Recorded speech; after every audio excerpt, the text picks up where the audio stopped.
music up.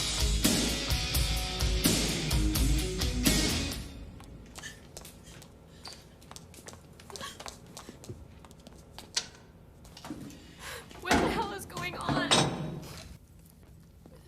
So who are you? Are you like some special forces guy or something? I'm just a cook. A cook? Just a lowly cook. Hello, YouTubers. How are you doing today? I hope you're doing well, praying the rosary, getting closer to God, and following His ways, because Yahweh is the best way. Today I wanted to talk about understanding the capacity of people. You know, people say, "Oh, we're all equal. We're all equal. We're all equal. We're all equal."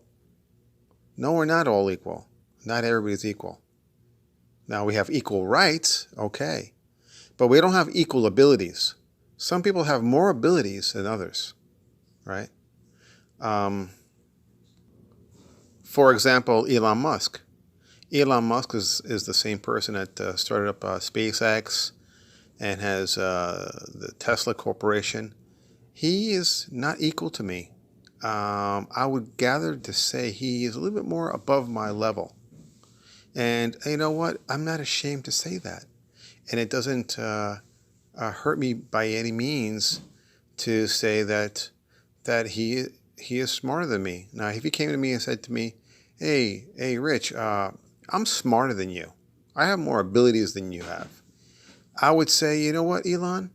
Looking at what you've done in your life compared to what I've done in my life, truthfully, yeah, you're right, Elon. You have much more abilities than I do. You are more smarter, and you're above me in regards to being smart and having abilities, and that's just the way it is. You know, some people are tall, some people are short, and that's the way it is, and we have to understand that. But what I'm trying to get to is people's abilities, their natural abilities. Some people are just more intelligent than others. So you just can't listen to everybody because not everybody is smart. You know, there's a reason why they call you smart. If everybody was smart, then they wouldn't call you smart. They would just call you normal. You know. So I identify with this particular video. It's a movie called Under Siege, and this woman is asking, well, you know, who are you? What do you do? You know. And he replies, I'm a cook. I'm just a little old cook. And that was his job in the submarine and everything. If you want to check it out, it came out in the early 90s, Under Siege. It's a pretty good movie. But, you know, so many people get caught up in titles and they want to minimize or categorize people's abilities. And, you know, God gave us a bunch of talents. To some he gave 5 talents, just like in the story with the talents, where the master goes away for some time, and he gives to one of his servants 5 talents, and then he gave to another servant 3 talents, and he gave to the third servant 1 talent. And that's how it is. We all have a different amount of talents, and it's our job to multiply or betterment or make our talents that much more potent, that much more stronger, or that much more potent. And that's our job as human beings, as followers of Christ, to basically take our talents and multiply them. You know, if you can't multiply the talent, I'll multiply the ability of that particular talent. You know, if your talent is music, well, just don't play chopsticks for the rest of your life. You know, strive to start to play, you know, Mozart and Beethoven, you know, complicated opera music. And some people have a lot of talents, maybe have 3 or 4 or 5 different talents. But still, you know, we're on this world for a certain amount of time, and it's our job to stay away from the TV and the movies, you know, and don't just be a number, you know. Don't be just a Social Security number. You know, there's so many, basically the the people who are the money changers and the puppet masters of this world, they just want to fit us into a box and not be individual.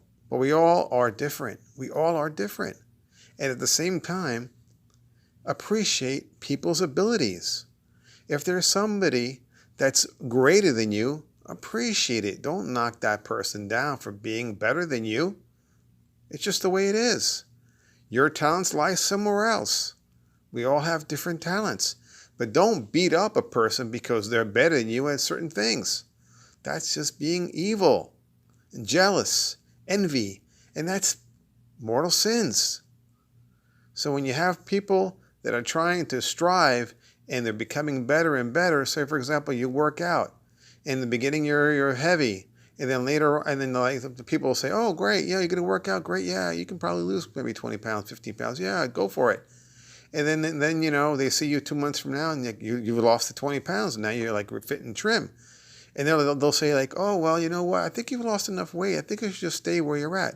And your desire is like, no, I wanna have a six-pack. That's my desire now. I want to lose another 20 more pounds. And at that point, I'll have a six-pack. I'll be down to like 10%, 9% body fat. Oh, no, you shouldn't be doing that. You might get sick. That's just the envy of that person because they're heavy. And they don't want you to beat them. So they're going to pound you just because they're envious. So stay away from those type of people. And the society's like this, where they don't want people to stand out. Everybody's got to be fall in line in a certain middle of the frame. If it's a scale from 1 to 10, the minute you get to 8, you get criticized, and the society beats and batters you. And how are we going to move forward if there's nobody that's excellent? Look at Steve Jobs. I mean, can you imagine this world without a Steve Jobs? Would we even have smartphones at this point? Right? So we need people who are excellent. They are the locomotives of this world. They are the ones that do all the pulling. The smart ones, the people that are the 10s, the 9.5s, the 9 3/4. Those are the locomotives. Those are the few that pull everybody.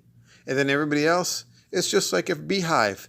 You have one queen and you have a whole bunch of worker bees. But you still need that queen. You can't get rid of the queen. You don't have the queen, you have no hive.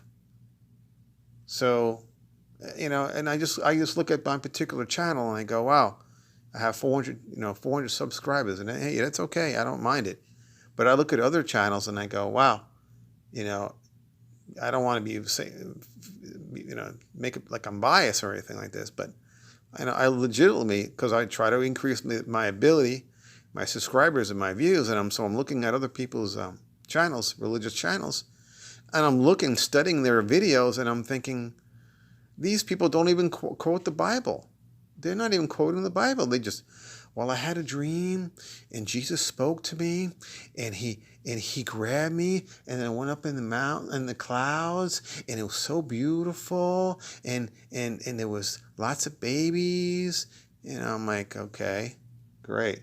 And you hear all these stories that they went to see Jesus and this or that, and that's fine and dandy. And then you hear some other ones where they say, oh, Jesus is going to calm down, we're going to have the Jesus would come before the Armageddon, and I saw all of this, and Jesus was coming down, and there was an Armageddon, and I'm thinking, okay, so then if you were on Earth when Jesus came to fight in the Armageddon War, that meant that you weren't part of the rapture.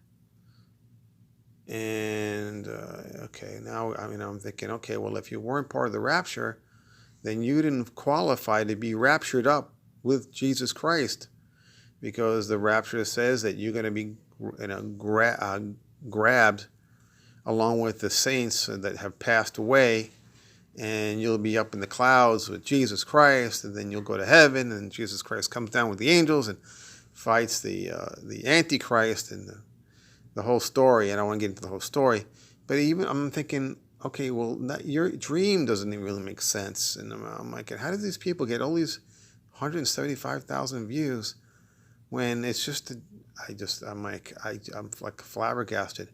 Now I go back to say, okay, well, I'm on YouTube, and YouTube is a Google platform, and hey, and so where I'm playing in the sandbox of YouTube, and I have to follow YouTube rules and regulations.